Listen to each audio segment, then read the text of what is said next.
complex and the common characteristics of the challenges. সব মহান গল্পের শুরুটা জয় দিয়ে হয় না, অনেক সময় তার শুরু হয় চোখের জল, অভাব আর বেঁচে থাকার কঠিন সংগ্রাম দিয়ে।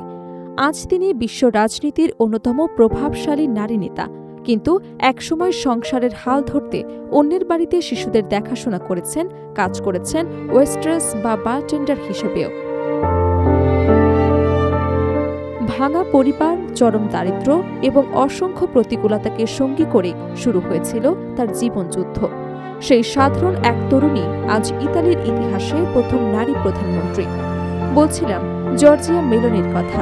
সংগ্রাম, অধ্যাবসায় আর অদম্য ইচ্ছাশক্তিতে লেখা তার জীবনের এই অবিশ্বাস্য গল্প আজ বিশ্বের কোটি কোটি মানুষের কাছে অনুপ্রেরণার এক উজ্জ্বল দৃষ্টান্ত। হাতে ছিল না কোনো জাদুর কাঠি, ছিল না কোনো রাজকীয় উত্তরাধিকার। ভাঙা পরিবার আর চরম দারিদ্র্যের কড়া ছোঁয়ায় কেটেছে তার শৈশব। অথচ আজ তার নেতৃত্বেই পরিচালিত হচ্ছে ইউরোপের অন্যতম প্রভাবশালী দেশ ইতালি।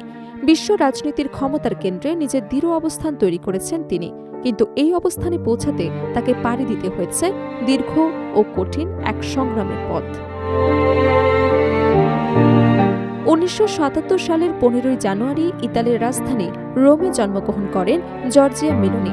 জন্মের মাত্র 1 বছর পরই তার বাবা পরিবার ছেড়ে বিদেশে চলে যান। এরপর 2 কন্যাকে নিয়ে কঠিন বাস্তবতার মুখোমুখি হন তার মা। সংসারের ব্যয় সামলাতে অক্লান্ত পরিশ্রম করতে হয় তাকে, আর অল্প বয়সেই জীবনের কঠিন বাস্তবতার সঙ্গে পরিচয় ঘটে মেলোনির। পরিবারকে সহায়তা করতে কিশোরী বয়সেই বিভিন্ন ধরনের কাজ শুরু করেন তিনি। কখনো শিশুদের দেখাশোনার জন্য আয়া বা ন্যানি হিসেবে কাজ করেছেন, কখনো ওয়েস্ট্রেস, আবার কখনো নাইট ক্লাবের বারটেন্ডার হিসেবেও দায়িত্ব পালন করেছেন। কঠোর পরিশ্রম আর দায়িত্ববোধই ছিল তার প্রতিদিনের সঙ্গী। তবে জীবনের এই সংগ্রাম তার স্বপ্নকে থামিয়ে দিতে পারেনি, বরং প্রতিটি বাধাই তাকে আরো দৃঢ় করে তুলেছে। মাত্র 15 বছর বয়সে রাজনীতিতে যোগ দেন জর্জিয়া মেলোনি। তরুণ বয়সে তার অসাধারণ বক্তৃতা, আত্মবিশ্বাস এবং সাংগঠনিক দক্ষতা সবার নজর কাড়ে। ধীরে ধীরে তিনি ইতালির ডানপন্থী রাজনীতির অন্যতম পরিচিত মুখে পরিণত হন। 2006 সালে মাত্র 29 বছর বয়সে প্রথমবারের মতো ইতালির সংসদ সদস্য নির্বাচিত হন তিনি। এরপর 2008 সালে মাত্র 31 বছর বয়সে দেশটির যুবমন্ত্রী হিসেবে দায়িত্ব গ্রহণ করেন। সে সময় তিনি ইতালির ইতিহাসে অন্যতম সর্বকনিষ্ঠ মন্ত্রী হিসেবে পরিচিতি লাভ করেন। এরপর দীর্ঘ রাজনৈতিক পথ চলায় তিনি নিজেকে, দলকে আরও শক্তিশালী করে তোলে এবং সাধারণ মানুষের সমর্থন অর্জনে সক্ষম হন।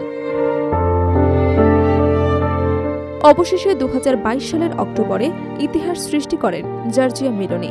নির্বাচনে বিজয়ী হয়ে তিনি ইতালির ইতিহাসের প্রথম নারী প্রধানমন্ত্রী হিসেবে শপথ নেন।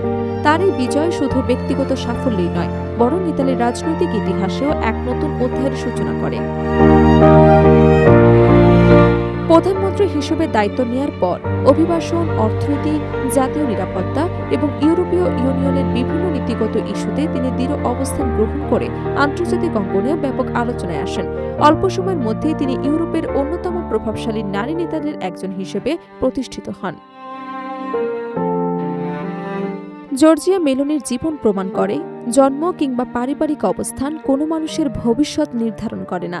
অদম্য ইচ্ছাশক্তি, কঠোর পরিশ্রম এবং নিজের লক্ষ্যের প্রতি অবিচল বিশ্বাস থাকলে সবচেয়ে প্রতিকূল পরিস্থিতিও জয় করা সম্ভব। রোমের এক সাধারণ পরিবারের সংগ্রামী কিশোরী থেকে ইতালির প্রধানমন্ত্রী হয়ে ওঠার এই অসাধারণ যাত্রা আজ বিশ্বের কোটি কোটি মানুষের কাছে সাহস, আত্মবিশ্বাস এবং অনুপ্রেরণার এক উজ্জ্বল উদাহরণ।